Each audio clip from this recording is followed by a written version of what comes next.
हस्त मैथुन एक अष्ट मैथुनों के अंतर्गत है और ये भयानक रोग है, भयानक रोग। इसमें संकोच की बात नहीं, जैसे डॉक्टर से संकोच नहीं, ऐसे शास्त्र और सदगुरुदेव ये संकोच का विषय नहीं। ये वो भयानक रोग है जो कैंसर से भी, टीबी से भी बड़ा भयानक रोग है, बड़ा भयानक रोग। उसकी तो औषधि, इसकी औषधि नहीं है। वो तो प्रारब्ध से आ रहा है। ये आप वर्तमान क्रिया को बिगाड़ कर अपना नाश कर रहे हैं। छोटे छोटे बच्चे जब स्कूलों में जाते हैं और उनको गलत विद्यार्थियों का संग मिलता है तो प्रत्येक 100 में एक को नहीं कह सकते, 99 के जैसा हम मिले हैं अभी तक, 100 में एक को नहीं कह सकते, लेकिन 99 ऐसे मिले हैं, 100 में 99 जो इस रोग से ग्रसित हैं। पहले शायद वो पढ़ाई अपने लोगों के यहां नहीं थी। आज हमें बच्चे बताते हैं कि एक चैप्टर भी इसी प्रसंग का रखा जाता है। किसी विद्यार्थी जीवन से आए हुए साधु वेश में अपने उपासक ने बताया कि हम लोगों को शिक्षा दी जाती है कि जैसे खून निकल जाता है तो नया खून और बलवर्धक बनता है, ऐसे ही इस ब्रह्मचर्य का नाश करना अति आवश्यक है, क्योंकि वो हटेगा तो समस्त मांसपेशियों में नई शक्ति जागृत होगी। बोलो कितनी बड़ी हानि की बात, कितने बहुत बड़े दोष की बात है। छोटे छोटे बालकों की जिनकी किसी भी तरह से ब्रह्मचर्य नष्ट करने की अवस्था नहीं हुई, वो अपने ब्रह्मचर्य का संहार कर रहे हैं केवल केवल मनोरंजन के लिए। प्लेग, इन्फ्लुएंजा, ये रोग इतने बड़े महामारी नहीं जितना महामारी ये रोग है, जिसे बच्चे और बच्चियां खिलवाड़ समझ रही, मनोरंजन समझ रहे, ये करना आवश्यक ही है ऐसा समझ रहे, सुविधाएं दी जा रही, कहा जाता खेलो हंसो, मार दिया। अभी किसी योग्य नहीं हो पाए और उनको सारी योग्यता नाश करने की शिक्षा दे दी गई और नष्ट हो गए। ना वो गृहस्थी लायक रह गए, न विरक्ति लायक रह गए। ये जो हस्तमैथुन जनित महारोग से, भयानक रोग से ग्रसित साधक जो भी मनुष्य, जो भी बच्चे हैं, सावधानी, बिल्कुल अपनी मृत्यु का वर्ण कर रहे हैं। और हम ये पक्की बात कह रहे हैं 100 में 99 इस दोष से ग्रसित हैं। 100 में 99, 98 नहीं, 99। और हम जब उनसे पूछते तो पता चलता है ये केवल स्कूल में ही पूरी ट्रेनिंग हो जाती है। आपस में 4 बच्चे बैठकर ऐसे गंदे आचरण से युक्त हो जाते हैं जो जीवन में इससे निकल पाना बड़ा कठिन है। नाना प्रकार की, गंगा की कसम, यमुना की कसम, भगवान की कसम, गुरु की कसम, सब कसम एक तरफ, खाने के बाद 1 मिनट बाद जहां वो अपने स्वरूप में कामाग्नि जागृत हुई, नष्ट हो जाता है साधक। ये जो हस्त क्रिया के द्वारा अपनी वीर शक्ति का नाश कर रहे हैं, बिल्कुल समझ ले ये अनिष्टकारी चेष्टा पहली बात अगला जन्म तुम्हें मनुष्य का नहीं होने देगी, क्योंकि तुम इतना भयानक अपराध कर रहे हो। हर वीर शक्ति में वो जीवाणु है जिससे मनुष्य का जन्म होता है। आप उसको किस तरह से नष्ट कर रहे हैं, पहला महापाप तुम कर रहे हो। दूसरी बात, जैसे किसी लकड़ी में घुन लग जाता है, अंदर अंदर उसे खाली कर देता है, ऐसे ही ये क्रिया हर साधक को, हर बच्चे को, हर मनुष्य को जर्जर कर देती है, उत्साहहीन कर देती है, निकृष्ट भावना से युक्त कर देती है। कोई भी इस हस्त क्रिया को यदि स्वीकार किए हैं तो उसका फल देख ले, बिना प्रयास के वो वीरहीन होता रहेगा। कसम खाइए कि मैं जीवन में कभी हस्तमैथुन नहीं करूंगा। श्री जी को साक्षी करके इसका निर्वाह कीजिए, विश्वास कर लीजिए आपकी परमार्थिक या व्यवहारिक जो भी उन्नति सबके नाश का प्रधान कारण है। आप ऐसे कारण को स्वयं कर रहे हैं। गृहस्थी धर्म में तो जब संयोग होगा तब होगा, आप इसमें प्रतिपल मर रहे हैं, प्रतिपल। और ये आपको इतना कमजोर, इतना परास्त कर देगा, आप भगवत मार्ग में चल नहीं सकते। आप इसे निश्चय करें, इसी क्षण निश्चय करें कि मैं कभी भी हस्त क्रिया के, तो कोई भी साधक, स्त्री या पुरुष, कोई भी साधक किसी भी प्रक्रिया के द्वारा हम ऐसा, जब तक गृहस्थ धर्म से युक्त होकर हम भगवत पूजा की भावना से संतान उत्पत्ति वाली क्रिया, वो अलग चीज, अपनी किसी चेष्टा के द्वारा हम ऐसा नहीं करेंगे। जो ऐसा करते हैं उनकी समस्त इंद्रियां दुर्बल होती जाती हैं, एक एक नस से उनकी शक्ति का ह्रास होता जाता है और उनके मुंह में पीलापन, सिकुड़न बिना वृद्धावस्था के से दिखाई देने लगती है।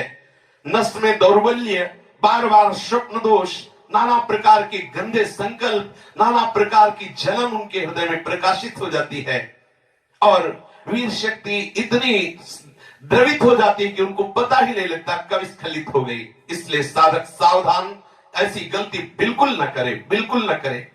क्योंकि शरीर के भीतर एक मनोवाहा नाम की एक नाड़ी है। इस नाड़ी के साथ संपूर्ण नाड़ियों का संबंध है। जे भी आप कामासक्त होकर के इस क्रिया को करते हैं, संपूर्ण आपके शरीर की नस नाड़ियां कांप जाती हैं। शरीर से लेकर मतलब सिर से लेकर पैर तक संपूर्ण यंत्र, छोटी मोटी सब नाड़ियां कंपायमान हो जाती हैं। फिर उस रक्त से मंथन करके फिर जो निकलता है उसे वीर्य कहते हैं। कितना बड़ा नाश कर रहे हैं आप। इस धातु से दौर्बल्य, प्रमेह, स्वप्न में, मधुमेह, बड़े कठिन कठिन रोग घेर लेते हैं। पक्षघात, ग्रंथिवात, संधिवात, अपस्मार, मिर्गी, पागल पर, भीषण भीषण पीड़ाएं शरीर में, न जाने कितने निंदनीय रोग इस क्रिया के द्वारा होने लगते हैं। इसलिए प्रत्येक उपासक को, चाहे वो गृहस्थ मार्ग का हो या विरक्त मार्ग का हो, बिल्कुल ऐसी क्रिया ना करें। जब कोई हस्त क्रिया करता है तो उसके सीधे कलेजे पर धक्का लगता है। जब क्रिया करता है तो संपूर्ण नस नाड़ियों में हलचल और हृदय पर धक्का लगता है, जिससे उसका दिल कमजोर होने लगता है। और वही सबसे ज्यादा जिसे हार्ट अटैक कहते हैं, वही कारण होता है। वीर चरण ही उसका प्रधान कारण होता है। क्षय, खांसी, श्वास, ये क्षमा महाभयानक रोगों का बुलावा है। हृदय रोग से पीड़ित अभागे मनुष्य किस क्षण मर जाए कोई पता नहीं। मस्तिष्क पर जो एक ऊर्जा शक्ति, विचार शक्ति होती है, वो नष्ट हो जाती है। जो ये हस्त क्रिया को करते हैं उनको देखते ही पता चलता है करते हैं। कुछ ऐसे लक्षण होते हैं जिनको देखने से ही पता चलता है ये सब वो प्रतिपल अपने आप को चौपट कर रहे हैं। कितना पागलपन है। आप अपने जीवन को नष्ट कर रहे हैं। पागल खाने में अगर देखा जाए तो 5 आदमी ऐसे मिलेंगे 100 में जो किसी अन्य घटना से पागल हुए। 95 ऐसे मिलेंगे जो विषय के कारण पागल हुए, जिन्होंने ब्रह्मचर्य को छीण किया है और उनकी मेधा शक्ति कमजोर हो गई और पागल हो गए हैं। ये व्यभिचार प्रवृत्ति किसी भी लायक नहीं रहती। सैकड़ों पागल खाने में जांच करने पर ज्ञात हुआ है कि जितने भी पागल हैं उनमें से 95 केवल इस बात से पागल है, भ्रष्ट आचरण से। आप परिश्रम युक्त, साधना युक्त आप रहिए। ये आजकल के माता पिता स्वयं सावधान नहीं, बच्चों के सामने ऐसी चेष्टाएं करते हैं कि उनकी सामर्थ्य नहीं कि अपने बच्चों को रोक सके। वो समझते हैं कि बच्चों से ये बातें करना ठीक नहीं है। लेकिन आप समझिए, अगर बच्चों को आप एक छूट दे रहे हैं, आप उनका कितना जीवन नष्ट कर रहे हैं। उनकी आंख, नाक, कान, जिह्वा, वाणी, पैर, त्वचा सब कमजोर हो रहे हैं। और इस कारण जब वो गृहस्थ धर्म में प्रवेश होते तो गृहस्थी लायक नहीं रह जाते, गृहस्थी लायक नहीं रह जाते इन क्रियाओं के करने के कारण। माता पिता को, सदगुरु को चाहिए, उपदेशक को, कि अपने आसपास इस बात को कहे कि वो कभी ऐसी गंदी चेष्टाएं ना करें। सदगृहस्थी में जान, देखो पहले आचार्य परंपरा थी, सब जाकर गुरुकुल में रहते थे, ब्रह्मचर्य रहते थे। फिर जिनको गृहस्थ में जाना होता वो गृहस्थ में जाते, जिनको नैष्ठिक ब्रह्मचर्य का व्रत लेना होता वो वैरागी होते। दोनों महान पुरुष बनते। वो गृहस्थी में जाकर धर्म पूर्वक चलते हुए पुनः वैराग्य को धारण करता और विरक्ति में जाकर वो महापुरुष बन जाता। दुर्बल चित्त इतना हो जाता है कि ना वो धर्म स्थान देखता है, न तीर्थ स्थान देखता है, न मंगल तिथि देखता है, न मंगलवार देखता है। बस अपनी वासनाओं का खेल खेलता रहता है। हजारों प्रतिज्ञाएं, हजारों धर्म चेष्टाएं सब व्यर्थ करने वाला ये महान दोष हस्त क्रिया, व्यभिचार प्रवृत्ति, इस पर अंकुश कीजिए, इसको आनंद मत मानिए। ये जो हस्त क्रिया के द्वारा शक्ति का नाश करते हैं, ये प्रतिक्षण काम से युक्त रहते हैं। इनके हृदय में वही चिंतन चलता रहता है। बालक अवस्था से लेकर के यौवन अवस्था तक देखिए आप, इनकी आंखों में देखिए, न तेज होगा न इनकी गंभीरता होगी, बहुत चंचलता, निस्तेज आंखें होगी, चेहरा पीला पड़, जब देखो तो ऐसा लगता है कि शर्मिंदा हो रहे हैं, मुंह छुपा रहे हैं, ऐसा लगेगा। पहला लक्षण है। दूसरा, कुछ इतने निखल्ले, ऐसे दिखावटी स्वभाव के, ऐंठ में, अकड़ में, गर्मी में रहते, ये वीर शक्ति के नाश का लक्षण है। गंभीरता नहीं, शांति नहीं, उदारता नहीं, धैर्य नहीं है, वो अपने को बड़ा दिखाना चाहते, ये सब उसके नाश के लक्षण हैं। जिनका चेहरा आनंद में, देखते ही हृदय में आकर्षण, ये ब्रह्मचर्य का लक्षण है। चेहरा देखो तो उजड़ा हुआ दिखाई देता है, लगता है बिना रोते हुए भी रो रहे हैं। वो सब सिकुड़ गया चेहरा, ऐसा जैसे किसी घर में आग लगा दो, इसके बाद दर्शन करो तो कैसा लगता है, वो ऐसे ही उसका चेहरा होता है जिसने अपने जीवन से खिलवाड़ किया है। जो स्वभाव से ही रुक्ष, चिड़चिड़ा, क्रोधी, बात बात पे एकदम रूखा, चेहरा पीला पड़ रहा, फीका पड़, वो चेहरा पीला प्रेम का नहीं कि वो चेहरा प्रेम में पीला पड़, प्रेम में नहीं, यहां काम की बात हो रही है। मुख पिया आई फिर गई बदल गए तन रंग, ये प्रेम का लक्षण नहीं, ये काम के लक्षण की यहां बात हो रही। वो मुर्दा की तरह निस्तेज खिन्न छिन्न ऐसे ही घूमता रहता, कोई लक्ष्य नहीं, कोई उद्देश्य नहीं, बात बात में आलस्य, बात बात में गुस्सा। जो गालों में बिना कोई गुलाबी कुछ लगाए जो गुलाबी दिखाई देती है वो ब्रह्मचर्य की होती है, और जिनके ब्रह्मचर्य क्षीण हो जाते हैं, झाई पड़ जाती है। देखो देखने में लगता है क्योंकि बोले कितने को, बोले 18 के, 18 में तो उसकी दुर्गति हो रही, तो 28 और 48 में क्या होगा। जो काले दाग चेहरे में पड़ने लगते हैं, आंखें धसी नजर आती हैं, गाल पीले नजर आते हैं, नाक के आसपास काले काले दाग यहां ऐसे प्रकट हो जाते हैं, ये सब लक्षण हैं जो उन्होंने अपनी शक्ति का नाश कर दिया। सावधानी के द्वारा इस जीवन को आप बर्बाद न करें। जो 12 वर्ष की अवस्था के बाद से शुरू क्रिया कर, 12 वर्ष हैं, कितने से बच्चे हैं, कितने चलना मुश्किल हो गया, चलना मुश्किल, तब कसम खवानी पड़ी। वो तो लक्षण पता है ना, तो कसम कि तुम्हें हमारी कसम, यदि हमें आप तनिक भी मानते हो, संत मानते हो, गुरु मानते हो, कसम खाओ आज के बाद ऐसा, तब उनमें चलने की सामर्थ्य आ रही। बच्चे हैं, खिलवाड़ हो गया, उनके लिए खिलवाड़ हो गया और अपने जीवन को नष्ट कर दिया। अभी 14, 13, 15, 18 ये अवस्था है। जो लोग ये कहते हैं ना कि खेलने खाने की अवस्था, वो थोड़ा सुन ले कि कौन सा खेल खेल रहे हो, क्या खा रहे हैं। ये खेलने खाने की अवस्था है। अरे ये वो अवस्था है जिसमें जो चाहो तुम बन सकते हो। जो इस वीर शक्ति का नाश करते हैं वो बिना बुढ़ापे के सारे लक्षण बुढ़ापे के उनमें होते हैं। कमर में दर्द है, चला नहीं जा रहा है, थोड़ी चढ़ाई में हांफने लगे। अब अवस्था कितनी, बोले 18 की। इस अवस्था में तो मतलब दिशाएं भी कांपे, वो अवस्था है। अब तो दिखाई नहीं देता कोई जवाल। चित्त में कुचिंताएं, छाती में धड़कन, बिना भय के भयभीत हो जाना, थोड़े से भी दुख में ऐसा सोचना कि मैं आत्महत्या कर लूं, ये सब बातें उसी की कमी से हो रही हैं। ये महापुरुषों के अनुभव की झूठी झूठी बातों में एकदम घबरा जाना। कोई झूठी धमकी दे दे तो बस वो ऐसा लगता है अब क्या करूं, किसी कमरे में बंद हो जाऊं, अपने आप को प्राण हत्या करके बचा लूं, ऐसा मैं अपने शरीर को न, ये सारे के सारे लक्षण उसी में प्रकट होते हैं। जो ब्रह्मचर्य का नाश करता है, नींद ना आना या सोना तो कुंभकर्ण की तरह, मुर्दे की तरह सो जाना, आलस्य, जरा जरा देर में वो निरुत्साहित बातें, आंखों में जलन, भारीपन, ये सब, स्वप्न दोष अधिक होना, ये सब उसी के लक्षण है जो आपने गलतियां की है। जो सावधान नहीं रहता तो जब वो लघु शंका को बैठता है तो सबसे पहले वीर शक्ति का श्रवण, या सबसे बाद में, दोनों में जैसा अभ्यास हुआ, आप सोच में बैठे, लघु शंका में बैठे, तो सबसे पहले या तो वो गिरेगा या बाद में गिरेगा। आप सोचो उसकी कितनी बड़ी दुर्दशा है।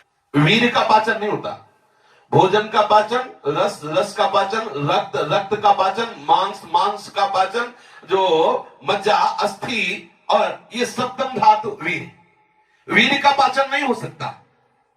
इसका पाचन ओज के रूप में होता है, तेज के रूप में होता है, महान शक्ति के रूप में होता है। जो संयम से चलता है, भगवत आराधन में चलता है, उसका एक अलग ही स्वरूप होता है। उसमें एक अलग उत्साह, अलग तेज, अलग ओज चमकता रहता है। सावधानी से, चाहे स्त्री साधक हो चाहे पुरुष साधक हो, दोनों को रक्षा करनी चाहिए। खिलवाड़ ना समझो। ये सप्तम धातु बनने में, एक बार के बनने में 30 दिन 4 घंटे लगते हैं। 30 दिन 4 घंटे लगते हैं। जब बहुत सुंदर भोजन सात्विक किया जाता है तो एक बार में संतानोत्पत्ति करने की जो सामर्थ्य वीर शक्ति में है, वो 30 दिन 4 घंटे में तैयार होती है। शास्त्रीय पद्धति के अनुसार, शास्त्र सिद्धांत के अनुसार साधक सावधान रहे, इसे तमाशा न बनावे, इसे मनोरंजन न बनावे, इसे खिलवाड़ न समझे कि कोई देख नहीं रहा। आप जिस कार्य के लिए मनुष्य जन्म धारण किए, चाहे गृहस्थ हो चाहे विरक्त, उसके लिए अति अनिवार्य है आपको ब्रह्मचर्य रहना। ये जो हस्त प्रयास के द्वारा ब्रह्मचर्य का नाश करते रहते हैं, इनको बहुत सावधान हो जाना चाहिए। एक बार ब्रह्मचर्य नष्ट होने में 1.5 तोला सप्तम धातु नष्ट होती है, जो 30 दिन 4 घंटे में तैयार होती है। आप विचार कीजिए, 30 दिन 4 घंटे शरीर की नस नाड़ियों ने जो कमाया, उस सप्तम धातु को आप कितने मिनट में नष्ट कर रहे हैं? कितने बार 30 दिन 4 घंटे में एक बार कमाई हुई वस्तु को कितने बार नष्ट कर रहे हैं? आपकी क्या परिणाम दशा होगी, आप खुद विचार कर लीजिए। कठोर परिश्रम से 30 दिन 4 घंटे में तैयार होने वाली 1.5 तोला अमूल्य वस्तु जो भगवत स्वरूप है, आप उसे कहां बहा रहे हैं? कितनी मूर्खता कर रहे हैं आप। इसको सुनने में बोलने में संकोच लग रहा होगा। घोर पतन का रास्ता अंदर ही अंदर मन को आप दे रहे हैं। इसे मूर्ख नहीं कहा जाएगा और क्या कहा जाएगा? जो इतनी कीमती वस्तु को केवल मनोरंजन के लिए बर्बाद करे, तन मन धन श्वास सबका नाश करने वाला। जैसे फूलों का इत्र, ऐसे ही संपूर्ण मनुष्य का सार ब्रह्मचर्य। एक एक रुपया आप जैसे बहुत कंजूसी से समेट के रखे, फिर कोई चुराने आवे तो आप दे देंगे क्या? ऐसे ही यदि आप ब्रह्मचर्य पर दृष्टि रखेंगे तो आपसे पापाचरण हो ही नहीं सकता। आपको जलन हो जाएगी कि हम कितना जल के कैसे सदाचार से चल रहे हैं और ये आकर्षण हमें कैसे ब्रह्मचर्य को नष्ट कर। वो भागेगा, हर स्थिति से भागेगा। वो अपने ब्रह्मचर्य को सच्ची मानिए, ब्रह्मचर्य में ही सामर्थ्य है हर द्वंद्व सहने की, हर द्वंद्व सहने की। जितने भी साधकों की या मनुष्यों की जो दुर्दशा है शास्त्र विरुद्ध आचरणों से, उसका कारण ब्रह्मचर्य का नाश। जरा विचार करो, जो दिन में 2 बार, जो 3 बार, या 2 दिन में, 3 दिन में, या चौथे दिन में ऐसा करते हैं, आप उन पर विचार कीजिए कि 30 दिन 4 घंटे में तैयार होने वाली वस्तु को वो 2 दिन में, 3 दिन में, या 1 दिन में 2 बार, या ऐसा आप सोचो उनकी कितनी बड़ी दुर्दशा हो रही, वो कहां पहुंचेंगे। आज कसम खा लो, बार बार कह रहे हैं, और ये हम दूसरों के लिए नहीं कह रहे, अपने लोगों के लिए कह रहे हैं, अपने लिए कह रहे हैं। अपने लोगों को कसम खा लेनी है, हम भूल कर कभी हस्तक्रिया के द्वारा अपने ब्रह्मचर्य का नाश नहीं करेंगे। जो अष्ट मैथुनों में वर्णन, हम एकांत में कभी स्त्री से संभाषण कामुक होकर नहीं करेंगे, हम कभी एकांत में खड़े होकर किसी स्त्री को नहीं ताकेंगे, कभी वो हम चेष्टाएं नहीं करेंगे जिससे हमारा भगवत मार्ग रुके। जो गृहस्थ है उनके लिए भी यही नियम है, एक पत्नी व्रत धारण करने वाला ब्रह्मचारी ही कहा जाता है। इसलिए सावधान, गृहस्थी में भी जाना है तो तब तक ब्रह्मचर्य का पूर्ण निर्वाह करें जब तक आप गृहस्थ धर्म से युक्त ना हो जाएं। और यदि विरक्त है तो आजीवन आप भले चले थोड़े दिन, लेकिन इसको सह जाएंगे तो इतने आनंद में रहेंगे, इतनी शीतलता, इतनी द्वंद्वों से लड़ने की सामर्थ्य आएगी, इतना उत्साह भगवत प्राप्ति को होगा। आप खुद देख लीजिए।